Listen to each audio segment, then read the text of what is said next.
Okay, on this video I'm going to show you how to tie one of my basic round head crappie jig styles.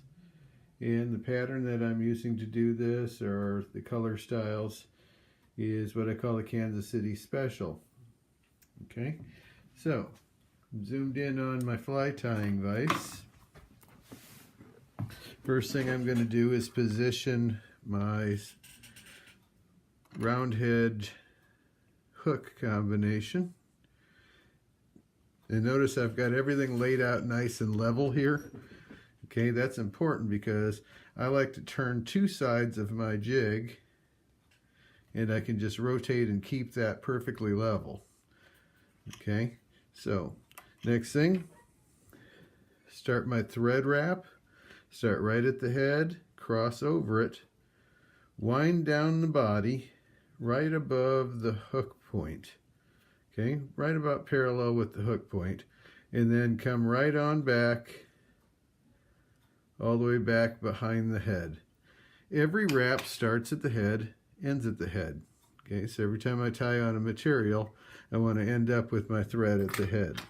Okay, so after doing that, I'm going to take some of my glue and I'm just going to dab it. Okay.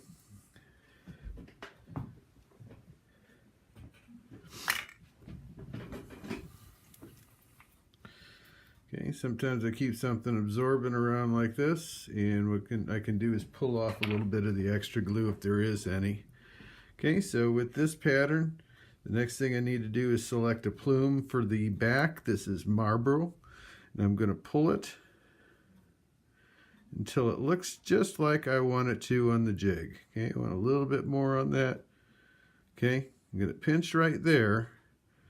And I'm going to pull my fingers back about 1/4 of an inch. Use my tying shears to trim that off about 1/4 away. Okay. Go on top of the jig, press down on the hook, wrap. Always go down and cross back. Okay. Now I want to neatly go all the way down and then all the way back right behind the jig head again. Okay, now there's another material that goes on the back. Okay, I like to tie on a little bit of this crystal flash stuff. Okay, and to cut this stuff, I usually select about 6 or 7 strands. Okay, I'm going to pull down. I'm going to use my scissors to cut about 1/4 of an inch away, and then I go behind my hand here and cut the ends of these so they're relatively even with each other. Okay, now I'm going to go back up on top of my jig, crisscross my way down back to the head, and I neatly wrap all the way down.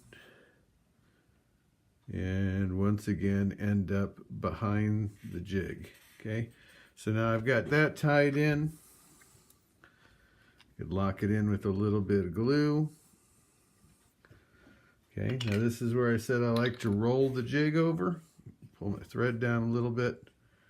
I'm going to roll the jig over to the back side.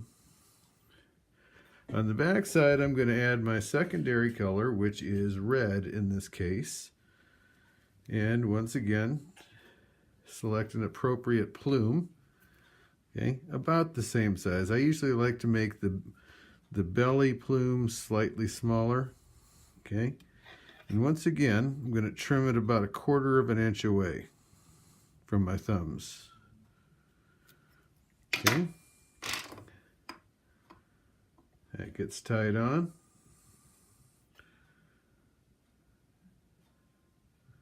Sure, secure it all the way down as far as I want to go.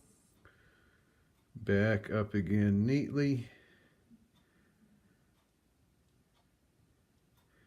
And make a few little head ties there.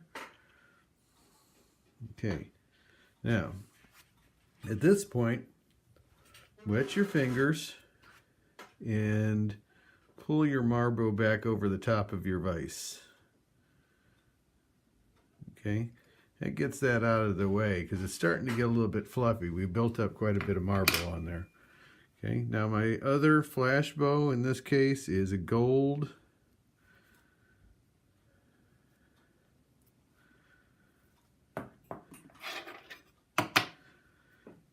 Once again, cut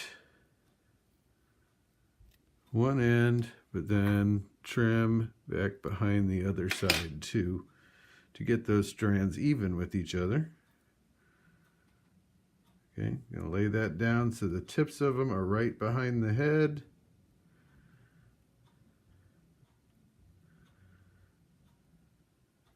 Okay, I got that tied on kind of loosely. I'm going to go ahead and neatly wrap all the way down to where I want to go, and then all the way back up again. Now, I always try to minimize the amount of wraps that I make on a lure, but I always try to keep that thread wrap flat, nice and flat. You definitely don't want to build it up.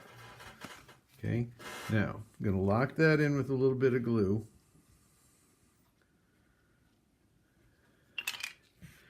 And I use like this ice chenille stuff. And ice is not the name, it's just the sparkly, fuzzy stuff.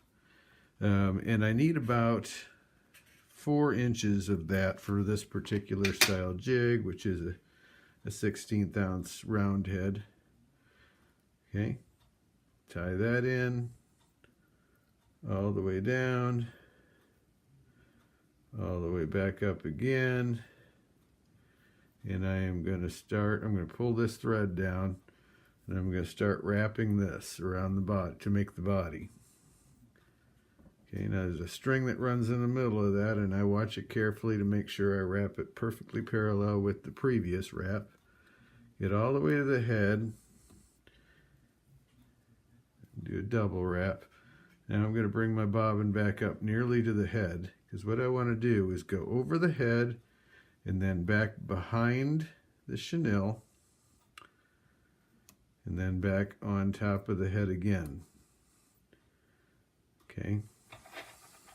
Now, make sure you pull your thread back one way and your chenille the opposite way, so you don't accidentally cut your thread off. Okay, now I'm going to wrap about 10 times. And actually make what appears to be somewhat of a black stripe. Okay, now I whip finish by putting 2 fingers here, turning, twisting, and coming over. Okay, snug that up, and then the second one is a double.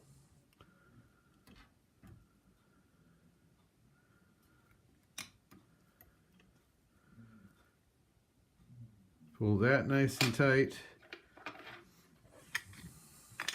Okay, and I can cut my string, my thread off, and right behind the head, I'm going to put one little drop of glue, and that'll seal all those wrappings of thread together. It kind of seeps in between the threads.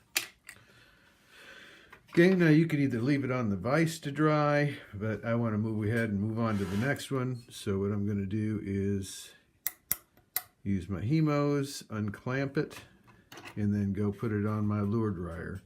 But that's the basic Kansas City special that I tie.